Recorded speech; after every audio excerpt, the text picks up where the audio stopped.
Vamos a comenzar el estudio sobre Juan 1, sobre el Evangelio de Juan, así que vamos con nuestras Biblias a Juan capítulo 1. Mientras buscamos, Juan es discípulo de Jesús, pero antes había sido discípulo de Juan el Bautista. El discipulado de Juan comienza con Juan el Bautista. Él es uno de los primeros en responder a Jesús. No es el primero, pero es uno de los primeros. Tiene una empresa familiar de pesca con su papá, su hermano. Es amigo del sumo sacerdote, lo vamos a ver en otro capítulo. Eso es un detalle que yo no tenía, por ejemplo. Él presencia la crucifixión de Jesús. Él recibe el encargo de cuidar la madre de Jesús. Él pudo ver a Jesús resucitado el mismo día que resucitó. O sea, es un discípulo con muchas bendiciones, ¿no? Trabajó junto, el discípulo amado trabajó junto a Pedro en la institución de la iglesia, en la primera iglesia, en la iglesia.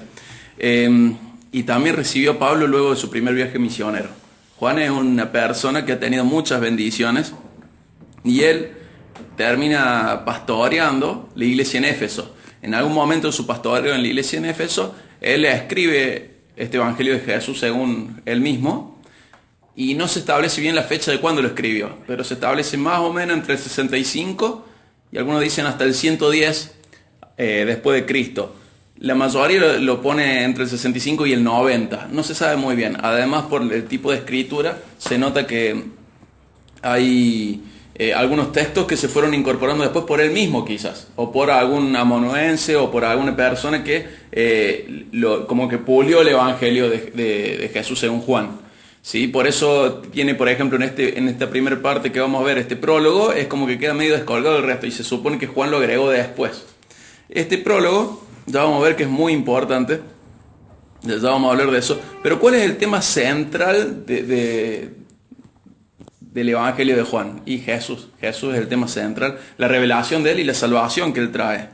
Hay un contraste frecuente, es la luz con las tinieblas, siempre ese contraste se da repetidas veces, y hay un propósito que en Juan 20, 30 y 31 dice cuál es el propósito del libro, para que los lectores crean que Jesús es el Cristo, el Mesías, que es el Hijo de Dios, y creyendo en Él tengan vida en su nombre. Ese es el propósito de Juan, de este libro, ¿sí? Es un libro fundamental para comprender doctrinas básicas y lo podemos dividir en dos. Luego les voy a mandar un bosquejo, pero se puede dividir en dos. Por una parte, Juan, del 1 al 12, se le dice a veces el libro de las señales o de los milagros. Se va a mostrar la divinidad de Jesús. Y del 13 al 20 es donde queda registrada la pasión de Jesús. Y se le dice el libro de la gloria, por dividirlo de alguna manera. Pero está del 1 al 12, el ministerio público de Jesús. Del 13 al 20, la parte de la pasión. Es el relato del Evangelio que más énfasis le da a la pasión. La mitad del libro es acerca de la última semana de Jesús. Los otros evangelios tienen otra relación, un cuarto, un quinto del Evangelio. Pero acá la mitad del libro es la pasión de Cristo. Y comienza con este prólogo en Juan 1 al 18, voy a leer en Nueva Biblia Latinoamericana de hoy, NBLH. En el principio ya existía el verbo, la palabra, y el verbo estaba con Dios, y el verbo era Dios. Él estaba o existía en el principio con Dios. Todas las cosas fueron hechas por medio de Él, y sin Él nada de lo que ha sido hecho fue hecho. En Él existía la vida, y la vida era la luz de los hombres. La luz brilla en las tinieblas, y las tinieblas no la comprendieron, o no la dominaron, se puede traducir también. Versículo 6. Vino al mundo un hombre enviado por Dios, cuyo nombre era Juan. Este vino como testigo para testificar de la luz a fin de que todos creyeran por medio de él. No era él la luz, sino que vino para dar testimonio de la luz. Existía la luz verdadera que al venir al mundo alumbra a todo hombre. Versículo 10. Él estaba en el mundo y el mundo fue hecho por medio de él. Y el mundo no lo conoció. A los suyos vino y a los suyos no lo recibieron, y los suyos no lo recibieron. Pero a todos los que lo recibieron les dio el derecho, el poder de llegar a ser hijos de Dios. Es decir, a los que creen en su nombre, que no nacieron de sangre, ni de voluntad de la carne, ni de voluntad del hombre, sino de Dios. Versículo 14. El verbo, la palabra, se hizo carne y habitó entre nosotros, y vimos su gloria, gloria como del unigénito, el único del Padre, lleno de gracia y de verdad. Juan dio testimonio de él y clamó: este era del que yo decía, el que viene después de mí es antes de mí, porque era primero que yo. Pues de su plenitud todo hemos recibido, y gracia sobre gracia. Porque la ley fue dada por medio de Moisés, La gracia y la verdad fueron hechas realidad por medio de Jesucristo. Nadie ha visto jamás a Dios, el unigénito de Dios que está en el seno del Padre. Él lo ha dado a conocer. Y ustedes saben que este prólogo, este pasaje, fue muy importante para entender y comprender y establecer las doctrinas que tienen que ver con Cristo.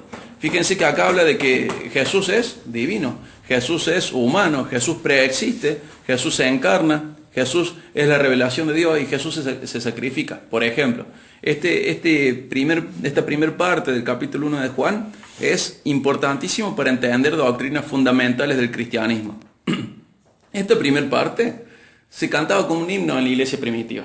Se incorporó como un himno y la gente la cantaba. Esta primera parte habla de la preexistencia de Cristo, de la luz divina que entra al mundo, de la oposición que hay entre la luz y las tinieblas, del carácter visible de la gloria de Dios, de Jesús como el Hijo unigénito, del nacimiento espiritual que produce Dios y también del testimonio de Juan el Bautista. Todos estos temas son los que Juan quiere que tengamos en cuenta a la hora de seguir leyendo. Recordemos que Juan no escribe esto mientras está pasando. Juan escribe esto luego recordando el todo. Entonces él ve el todo el panorama completo mientras está escribiendo. Él quiere que tengamos en cuenta este prólogo antes de seguir. Cada uno de los puntos que mencionaba recién, él más adelante en otros capítulos los va a ampliar. Otra cosa que tenía en común que tenía en particular este prólogo es que la iglesia medieval, por ejemplo, lo usaba de amuleto.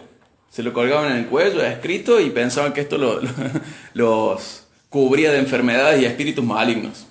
Otra cosa que tuvo en particular este pasaje es que la iglesia católica se lo leía a los bautizados y a los moribundos antes de morir, y en las misas se cerraba con esto. Es un pasaje que es muy particular y lo podemos dividir en 4 estrofas. Lo vamos a dividir del 1 al 2, del 3 al 8, del 9 al 13 y del 14 al 18. Por eso vamos a leer de nuevo del 1 al 2. En el principio ya existía el verbo, la palabra, y el verbo estaba con Dios y el verbo era Dios. Él existía en el principio con Dios. Fíjense que comienza haciendo alusión a otro pasaje de la Biblia. ¿A cuál? Génesis 1:1, en el principio. Enfatiza de que en el principio no solo hubo creación, sino que en el principio hay un creador. Y este creador es este verbo, esta palabra. Enfatiza la preeminencia, la preexistencia, ¿no? De eso. Los judíos que leían esto ya sabían de esta relación. Y no solo eso, sino que en griego dice logos, y logos es palabra. Nosotros estamos acostumbrados a leer verbo, pero otras traducciones nuevas, la NTV, por ejemplo, dice palabra.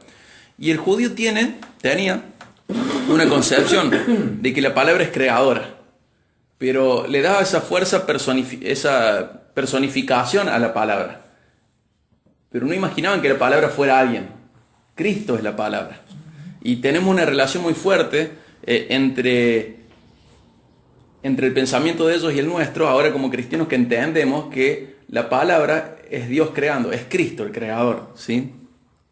En Génesis 1, el Salmo 33:6 habla de esta palabra que tiene atributos divinos, creativos, personales, porque está hablando de Cristo en realidad. ¿Quién era este verbo? ¿Quién era esta palabra? Esta palabra es Cristo. ¿Sí? Es Cristo, es Dios, es Jesús. Juan quiere que este sea el punto de partida. Las obras y palabras de Jesús son las obras y palabras de Dios. Cuando nosotros leemos este registro del Evangelio, tenemos que saber que Juan está señalando que Jesús es Dios. Lo que Jesús hace, lo hace porque el Padre le dice y porque Él es Dios. Lo que Jesús dice es Dios diciéndolo, ¿sí? Jesús es el Mesías esperado y necesitado, pero es más que eso. Jesús es Dios. No es solo el Mesías, no es solo el Salvador. Jesús es Dios mismo. Esa es la primera estrofa de este himno. La segunda estrofa es del 3 al 8, que dice así: todas las cosas fueron hechas por medio de Él, y sin Él nada de lo que ha sido hecho fue hecho. En Él existía la vida, y la vida era la luz de los hombres. La luz brilla en las tinieblas, y las tinieblas no la comprendieron o no la dominaron. Vino al mundo un hombre enviado por Dios, cuyo nombre era Juan. Este vino como testigo para testificar de la luz, a fin de que todos creyeran por medio de Él. No era Él la luz, sino que vino para dar testimonio de la luz. Vemos que, por un lado, Jesús es el creador. Él no fue creado y sin Él nada pudo existir. Entonces, lo que Jesús dice, sabemos que es palabra de Dios. Y lo que Jesús hace es obra de Dios. Jesús Obrando es Dios en acción, es Dios obrando. Y este logos, este verbo, esta palabra, Jesús, el Mesías, Cristo, Dios con nosotros, Dios encarnado, es una luz que resplandece en las tinieblas. Las tinieblas le presentan oposición, lucha, hostilidad, enemistad. Pero ¿quién prevalece? La luz prevalece. La luz prevalece. Y más adelante Jesús va a decir, vemos a lo largo de este registro que el mundo está en tinieblas. Pero él dice, confíen, yo he vencido el mundo, confíen, yo he vencido las tinieblas. ¿Sí? Jesús es el vencedor, la luz prevalece. Donde el mundo intenta derrotar a la luz, las tinieblas intentan derrotar a la luz, Jesús vence. Y Juan el Bautista no era el Mesías. Juan el Bautista era quien tenía que identificarlo y glorificarlo. Y eso es lo que va a hacer, y lo vamos a leer el domingo que viene, cuando sigamos esta serie. Va a hacer eso, va a identificar a Jesús como el Salvador del mundo. El lugar de Juan el Bautista era ese. Si viéramos otro de los evangelios de Jesús según otros de los evangelistas, veríamos más de la función de Juan el Bautista, que está registrada en Isaías, ese mensajero que va delante suyo, que allá en el camino. En otro de los evangelistas dice que esta persona tenía que allanar el camino, tenía que mostrar el arrepentimiento como necesario, tenía que, dice, volcar el corazón de los padres hacia los hijos. ¿Por qué? Porque viene una revelación muy grande. La revelación grande que viene es que Dios es Padre, no solo Creador. Pero ya va a venir todo eso. Y la cosa es que Juan tenía que identificar y glorificar a Jesús, Juan el Bautista. El tercer párrafo es del 9 al 13. Dice así: existía la luz verdadera, que al venir al mundo alumbra a todo hombre. Él estaba en el mundo, y el mundo fue hecho por medio de él, y el mundo no lo conoció. A los suyos vino, y los suyos no lo recibieron. Pero a todos los que lo recibieron, les dio el derecho, el poder de llegar a ser hijos de Dios, es decir, a los que creen en su nombre, que no nacieron de sangre, ni de voluntad de la carne, ni de la voluntad del hombre, sino de Dios. Tenemos que saber que Juan el Bautista está dando testimonio no de algo abstracto, sino de una realidad. De esta realidad de Jesús viniendo al mundo, de Dios encarnado viniendo al mundo. ¿Y qué es el mundo? Juan va a hablar varias veces de esta palabra, cosmos, ¿no? En este sentido, cuando Juan está hablando del cosmos, generalmente hace alusión a algo negativo. Si bien es lo creado, es la parte de la creación que está en rebeldía con Dios. Es la parte de la creación que está en contra de Dios, que batalla contra Dios, que está en rebeldía. Vemos que cuando se va presentando la palabra cosmos a lo largo del Evangelio de Juan, de Jesús según Juan, no es algo bueno, pero como sabemos, ¿qué va a hacer de que sea mostrado como malo el mundo? Que la gracia brille. Porque a pesar de lo que es el mundo, a pesar de cómo es el mundo, a pesar de que el mundo y las tinieblas están siendo lo mismo, Jesús ama al mundo, el Padre ama al mundo. Entonces va a brillar la gracia mostrando a través de esta descripción del mundo, va a brillar la gracia mostrando el carácter de Dios y su amor por este mundo caído y rebelde. Y vemos que la luz invade en las tinieblas, que nadie está exento de esto, que a lo largo del Evangelio de Jesús según Juan, la revelación divina va a dividir a quienes le oyen. Algunos huyen, vamos a ver en Juan 3, ¿por qué? Porque la luz alumbra sus malas obras. Y otros se acercan y se aferran a la luz, porque entienden que en la luz hay vida eterna. Y va a dividir a la gente. El centro, por el contexto histórico de la revelación, va dirigido al judaísmo, a ese entorno espiritual del nacimiento del Mesías, a los judíos de su época. Pero tenemos que saber que el judío, a pesar de haber entendido tanto, de haber conocido tanto, muchos de ellos no le recibieron. Y estamos en riesgo de que nos pase esto en la iglesia, ¿verdad? Siempre. De saber mucho, entender mucho, ser bendecidos con buenas revelaciones, con revelación perfecta de Dios a través de la palabra, y a pesar de eso no poder reconocer a Dios en ella. Y bueno, se va a dividir entre la gente receptiva y la gente que rechaza. Él, gracias a Dios, ha venido al mundo entero, no solo el judaísmo. Ha venido al mundo entero, y eso es muy importante para nosotros. Y muestra Juan, el evangelista, de que él tiene una concepción de la conversión, de que o se está del lado de la luz o se está del lado de las tinieblas. Que nadie es neutral en esto, o estás de un lado o estás del otro. Que no hay forma de tener neutralidad. O uno está del lado de la luz con Cristo o está del lado de las tinieblas. Y sigue el último párrafo, el 14, versículo 14 en adelante, al 18. El verbo, la palabra, se hizo carne y habitó entre nosotros y vimos su gloria, gloria como del unigénito, el único del Padre, lleno de gracia y de verdad. Hago una aclaración, acá unigénito tiene que ver con unicidad, ¿sí? No es el único creado por el Padre, Él no fue creado por el Padre. Acá la palabra unigénito tiene que ver con la unicidad de Cristo, es único en su género, es único en su tipo, es único, ¿sí? No es que esto da a entender que Jesús fue creado por el Padre, no, esto da a entender que Jesús es único en todo lo existente, Él es único, es diferente al resto.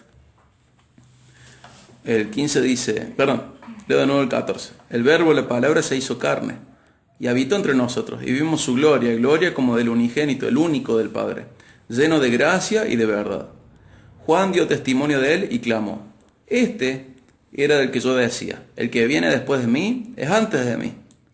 O sea que tiene un rango más elevado que él, porque era primero que yo.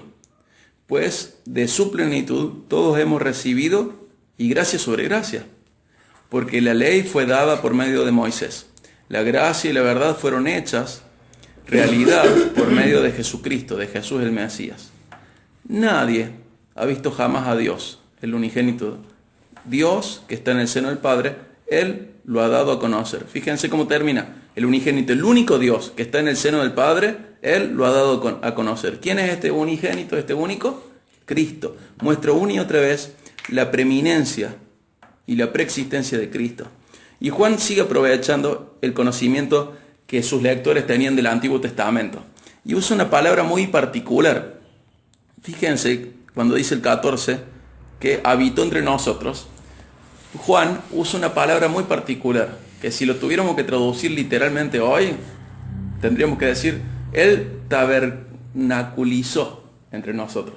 ¿Qué le está diciendo los judíos a sus primeros lectores? ¿Recuerdan nuestros patriarcas? ¿Recuerdan nuestra historia? ¿Recuerdan cuando la gloria de Dios bajaba en un lugar, en una carpa que se llamaba tabernáculo y la gloria estaba ahí y solo el sumo sacerdote podía acceder a él? Solo algunas personas indicadas podían acceder a él. ¿Recuerdan todo eso? Bueno, toda esa gloria ha venido a nosotros en Cristo. Y en Cristo habita la plenitud del Padre y la gloria del Padre y está entre nosotros. Eso para el primer lector, para el judío, para el lector original, era todo lo que estamos leyendo son afirmaciones muy fuertes. Juan está enfatizando la divinidad de Cristo. Cristo es Dios dado a conocer, es el tabernáculo en el que reside Dios, que luego Pablo va a decir en Colosenses, ¿se acuerdan? En él reside la plenitud de la divinidad. Cristo es Dios, Cristo es el nuevo tabernáculo, Cristo es el tabernáculo perfecto, Cristo es el tabernáculo perfecto, ideal. Él es donde reside el Espíritu, la presencia, Dios mismo reside en él, porque Él es Dios y habita entre nosotros. Este verbo, esta palabra se hizo carne, este potencial creador no era una idea, no era una fuerza, es una persona que es Dios Hijo, es Jesús. Él es el creador y Él se hizo carne y Él es el tabernáculo perfecto. Es el lugar donde Dios vive, es el lugar donde la gloria de Dios es visible en Cristo y es superior al tabernáculo del desierto. La gloria tomó esa forma tangible, palpable, clara y accesible. Cristo vino a nosotros. No era algo como pasó en el desierto, que nadie se podía acercar a la presencia de Dios excepto unas personas indicadas. Acá Cristo mismo, Él con su misma presencia, es Dios mismo entre nosotros. Y sus señales y milagros son manifestaciones de esa gloria. La Shekinah reside en Él. La cruz también, de una manera más misteriosa y más compleja, también muestra gloria de Dios. Y el Padre envía al Hijo para lograr nuestra reconciliación con Él, o sea, nuestra salvación. Y dice que Moisés trajo la ley, pero ¿a través de quién viene la gracia y la verdad? De Él. Viene gracia y viene verdad. Siempre hubo gracia y siempre hubo verdad, pero la plenitud de la gracia y la plenitud de la verdad vienen a través suyo. Y la gracia, como decíamos recién, brilla de una manera espectacular o de una manera más intensa, más profunda, cuando entendemos esto, que el mundo es malo, que el mundo está condenado. Más adelante Jesús dice, yo no he venido a condenar el mundo. ¿Por qué? Porque el mundo ya estaba condenado. No le hacía falta condenación al mundo, ya la tiene. Lo que le hacía falta era salvación. Y esta gracia brilla cuando vamos viendo la descripción del mundo que da Juan. Este lugar de tinieblas, el lugar rebelde a la voluntad de Dios, rebelde a Dios, que rechaza a Dios. Entonces la gracia brilla más, porque a pesar de ser rebeldes, a pesar de ser rechazadores de Dios, Él nos amó de tal manera que envió a su Hijo, para que todo aquel que en Él crea no se pierda, sino que tenga vida eterna, que Juan lo va a explicar en el capítulo 3. Y la gracia, el que mejor conoce la gracia es su receptor, no el teólogo que la estudia. La gracia es algo para ser vivido y conocido. Y cuanto más pecadores nos conocemos, cuanto más pecadores nos sabemos, más podemos entender la inmensidad de la gracia. Si nosotros creemos que somos del mundo y simplemente tenemos un poquito de sombra y no entendemos que estábamos en tinieblas, creemos que la gracia es más chiquita porque no hacía falta tanta gracia para amarnos. Éramos gente buena, pero no, la Biblia nos está mostrando que nosotros somos esa creación que ha estado en rebeldía con Dios. Y cuando Cristo llegó, en su gracia nos ha amado a pesar de nosotros. Y esto es importante entenderlo para lo que sigue de este libro. Y otra cosa que viene en plenitud con Cristo, ¿cuál es? La verdad, la autorrevelación de Dios. Podemos entender mejor cómo es Dios. ¿Por qué? Porque Él es Dios. No es un mensajero. Él no dice, así dice el Señor. Él habla. Y es Dios hablando. Él es la palabra viviente, encarnada de Dios. Y Él mismo va a decir que Él es la verdad. En el mismo libro, en el capítulo 14, versículo 6, y también afirma que el Espíritu Santo es verdad, el 15, 26, 16, 13. Entonces Jesús está diciendo que Él, el Padre, el Espíritu son uno. Él es la verdad. Y vemos una superioridad de Jesús respecto a Moisés que no es relativa, es absoluta. ¿Se acuerdan de Moisés en Éxodo? Quiero verte, Dios. ¿Se acuerdan? Y no le pudo ver. En cambio Jesús va a mostrar que Él sí vio al Padre, y lo que nosotros hemos visto del Padre lo hemos visto a través de Cristo. Jesús es totalmente, absolutamente superior a Moisés. En Éxodo 33, 18 estaba eso, y se le niega a Moisés ver a Dios. Pero Jesús ha venido a nosotros y procede del corazón mismo del Padre. Lo dice ahí en Juan 1, 18.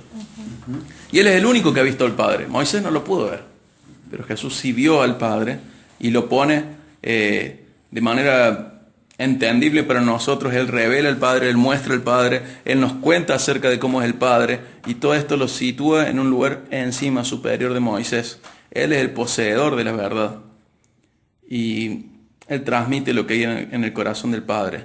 Nada puede rivalizar, nada puede competir con la revelación de Jesús, nada. Jesús es la revelación perfecta de Dios, accesible para nosotros. Y fíjense que Juan 1.18 se termina uniendo al 1.1. ¿Por qué? Porque declara que Jesús es de origen divino y que es plenamente Dios. O sea, Él es Dios quien se ha encarnado al mundo. ¿Quién es este Jesús? ¿Cómo es este Cristo? En Hechos 2.31 dice que Dios no dejó que Jesús viera la corrupción en el sepulcro, sino que Él mismo es vivificante, lo dice en 1 Corintios 15:45, porque dice, el último Adán es espíritu que da vida. O sea, Jesús es el espíritu que da vida, Jesús es vivificador, Jesús es soberano sobre la iglesia, dice Colosenses 1:18, que Él es el principio, el primogénito, el que tiene toda la primacía. Y 1 Tesalonicenses 5:2 dice que Él va a volver en gloria al mundo para redimir a su iglesia. Este Cristo es vivificante, este Cristo es cabeza de la iglesia, este Cristo es preeminente en todo, este Cristo vuelve en gloria para redimir a su iglesia. Y vemos de que la revelación de Jesús no consiste, o su importancia mejor dicho, no consiste en sus grandes obras, sino en su identidad. La importancia de Cristo consiste no en sus milagros, sino en su identidad. Cada milagro, cada señal va a apuntar a una cosa. ¿A qué? Jesús es Dios. En cada señal hay algo de esto. Por ejemplo, en Juan 11, cuando Él resucita a Lázaro, ¿qué dice cerquita de eso? Yo soy la resurrección y la vida. Cuando va a dar de comer a la multitud, ¿qué dice? Yo soy el pan de vida. Y así cada una de las señales, el foco de la señal no es el milagro en sí, sino que es una señal propiamente dicha. Está señalando y diciendo, Jesús es Dios. Jesús es Dios. Y él tiene una naturaleza misma con Dios, al punto de que Felipe, que Jesús puede decirle en el 14:9, puede decirle a Felipe que ver a Cristo, que verle a Él, que es equivalente a ver al Padre. Y Tomás, al final de este registro del Evangelio, que dice, lo llama Señor mío y Dios mío.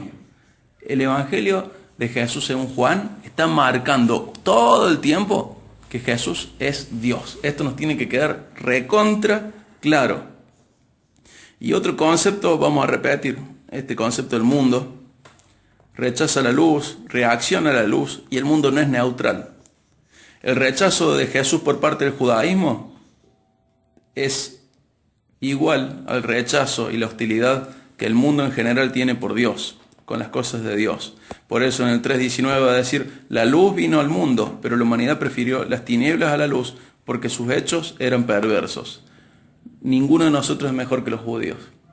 Todos nosotros podemos vernos en ellos, rechazando a Cristo.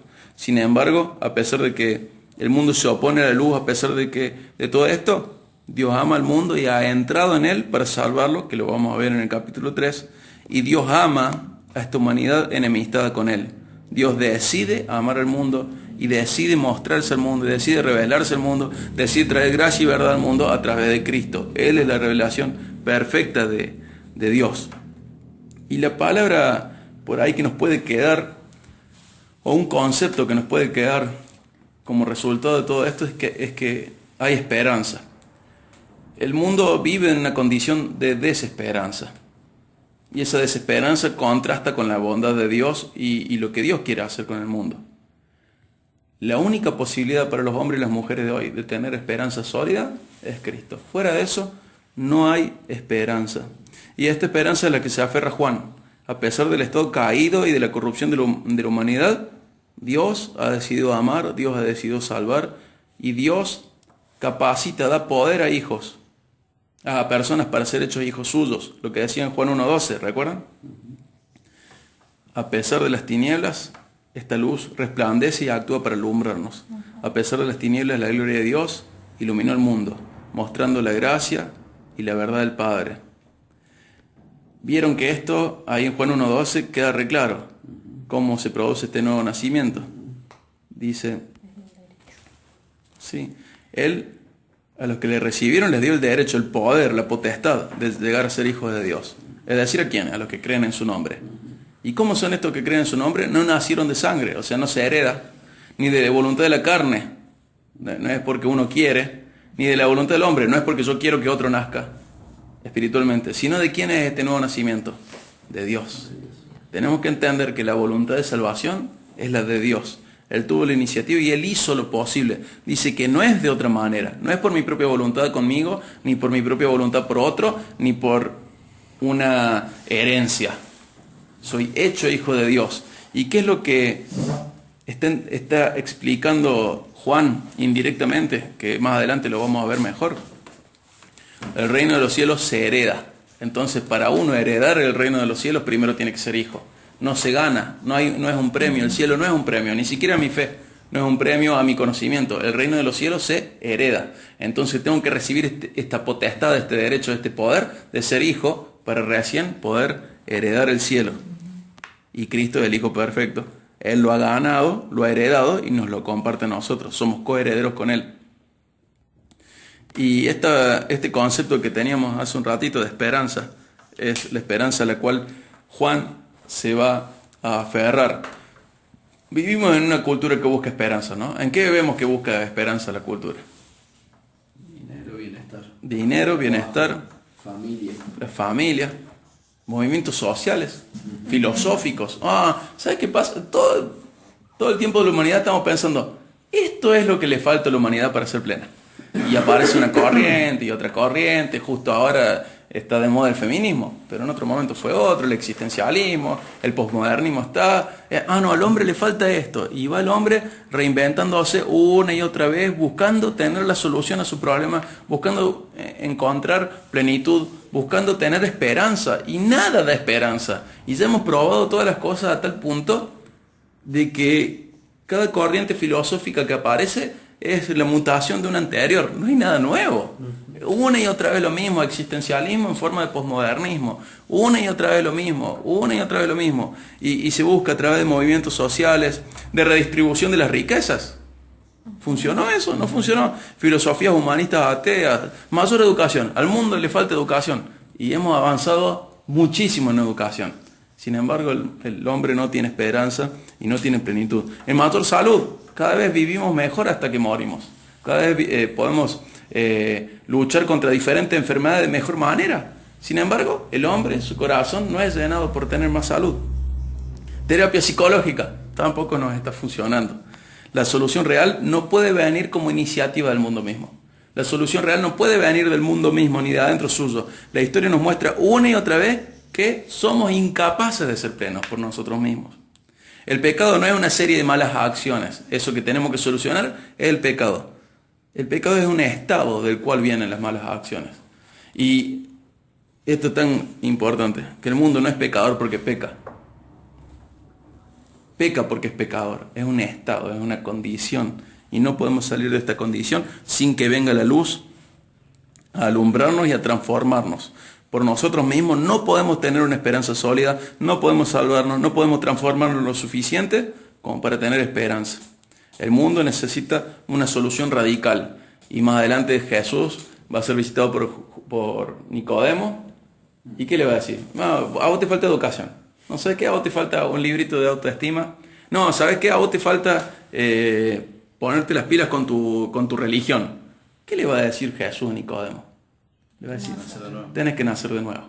Esto no es por algo que vos puedas hacer. Esto es por algo que vos tenés que recibir y tenés que nacer de nuevo. Tenés que ser transformado totalmente. No te falta ni un poco de psicología, ni un poco de riqueza, ni te falta educación, ni te falta cambiar de filosofía, ni te falta otra cosa que no sea nacer de nuevo. No te falta una curita, te falta nacer de nuevo. No vas a encontrar esperanza en vos, no vas a encontrar esperanza mejorando tu religión, no vas a encontrar esperanza con este librito de autoayuda, no vas a encontrar esperanza con nada de esto. ¿Qué te falta a vos, Nicodemo? Te falta nacer de nuevo. ¿Y cómo se nace de nuevo? Por voluntad de Dios, lo que dice Juan 1, 2 y 13. No por voluntad de hombre, no por voluntad de carne, no por otra manera que no sea por voluntad de Dios. Y esto es hermoso porque Juan nos está mostrando como mundo, nos está mostrando como caídos, nos está mostrando como rebeldes a Dios, nos está mostrando como pecadores, nos está mostrando como rechazadores de la luz, nos está mostrando que la luz vino a nosotros y nosotros lo matamos, lo crucificamos, no lo quisimos oír. Nos está mostrando todo eso. Pero Dios nos amó tanto que entregó a su Hijo para demostrarnos su amor y que fuera nuestro sustituto perfecto. Nos está mostrando la gravedad de nuestro pecado, nos está mostrando nuestra rebeldía, nuestro rechazo a Dios, nuestra hostilidad a Dios, nuestra enemistad a Dios. Y brilla mucho más el amor de Dios y la gracia y la verdad que Cristo trae. Este es el mensaje que es la única esperanza para el mundo. Todo lo demás ha fracasado en la historia, no solo bíblica, sino en la historia que conocemos en nuestras vidas y la historia que conocemos en los libros de historia. Todo lo demás ha fracasado. Lo que no ha fracasado nunca es el derecho, el poder, la potestad que Dios da cuando Él quiere, a quien quiere, como Él quiere, para ser hecho hijo de Dios y ser transformado. Eso nunca ha fracasado y nunca va a fracasar. Y este prólogo que Juan ofrece no es un mensaje que ofrece una esperanza. Este prólogo que Juan hace de su libro es el prólogo de la única esperanza que podemos tener. Cristo transformándonos por propia voluntad. Es nuestra única esperanza. Es nuestra única esperanza. Nuestra única manera de ser salvos. Nuestra única manera de encontrar la plenitud, la paz, la satisfacción y sobre todo la reconciliación con Dios. Y es importante ver que el Verbo se hizo carne, habitó con nosotros, manifestó la gloria de Dios, decidió comunicarse con nosotros. No está oculto, sino que es accesible. Jesús es Dios mismo y quiso acercarse y revelarse a nosotros. Jesús es Dios, tomando nuestra forma y dándose a conocer. Jesús es Dios entrando en nuestro contexto, contextualizándose con nosotros. Y Juan dice que la esperanza está en Dios y que la salvación es por iniciativa suya. Una tarea divina de principio a fin. Y para finalizar quiero leer dos pasajes. Uno, repetir de nuevo Juan 1, 2 y 13. a todos los que lo recibieron. Les dio el derecho, el poder, o sea, la constitución de ser hijos de Dios. Es decir, a los que creen en su nombre. Que no nacieron de sangre, ni de voluntad de la carne, ni de la voluntad del hombre, sino de Dios. No ha sido por esfuerzo, no ha sido por herencia, no ha sido por voluntad propia, sino que este nuevo nacimiento, esta capacidad de creer en Él, esta potestad de ser hechos hijos de Dios, ha sido por obra divina, a pesar de que somos el mundo en la oscuridad. Dios nos ha amado. Estoy pensando últimamente mucho en Romanos 5:8. Dios muestra su amor para con nosotros, en que siendo aún pecadores, Cristo murió por nosotros. Él se ha acercado a nosotros. Él nos ha amado a pesar de nosotros. Y quiero terminar con 2 Corintios 4:6. Vamos a 2 Corintios 4:6.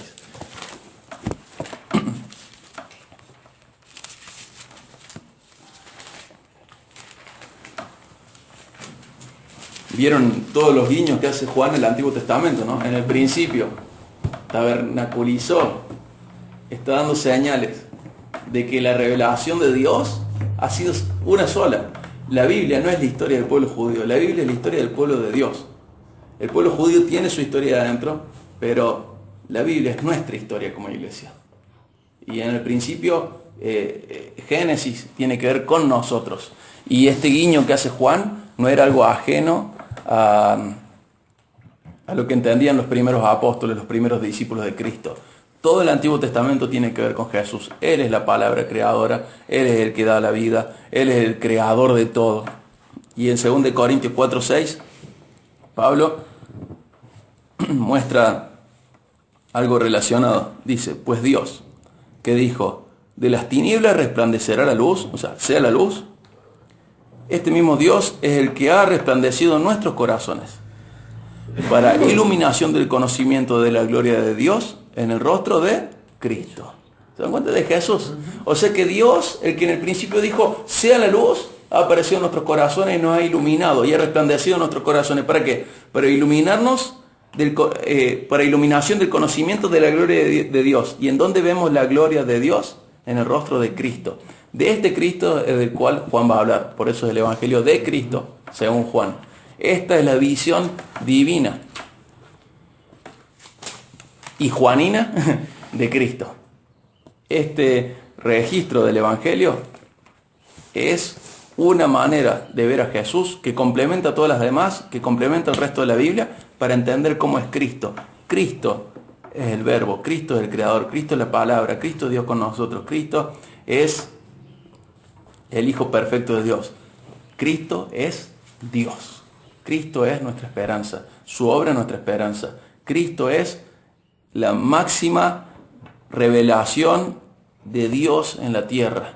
Cristo es el tabernáculo perfecto donde reside la gloria de Dios. En Cristo vemos a Dios accesible. En Cristo vemos a Dios amigable. En Cristo vemos a Dios reconciliándose con nosotros. En Cristo vemos a Dios amándonos a pesar de ser nosotros oscuridad y tinieblas por estar en el mundo y ser rebeldes.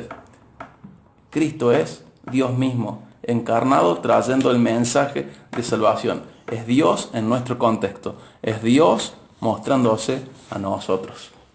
Así que este es el prólogo.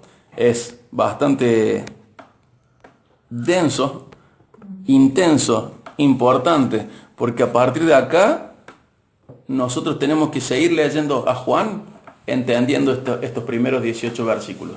Si nosotros entendemos bien estos primeros 18 versículos, vamos a entender mejor hacia dónde nos quiere llevar el autor principal, el autor original. Cuando alguien escribe un libro en la Biblia, lo hace de manera inspirada por Dios, perfecta. No le falta vocabulario al escritor, porque Dios lo está inspirando. Por algo elige las palabras que elige, por algo elige las frases que elige. Dios lo elige dictar, o mejor dicho, inspirar de manera perfecta. Y al mismo tiempo, cada autor tiene su estilo. Juan tiene su estilo. Y va a marcar mucho esto del mundo, oscuridad, tinieblas, Cristo, Dios, encarnado, luz. Va a marcar mucho esto una y otra vez. Va a marcar mucho el camino al Padre. Va a marcar mucho el camino a la salvación.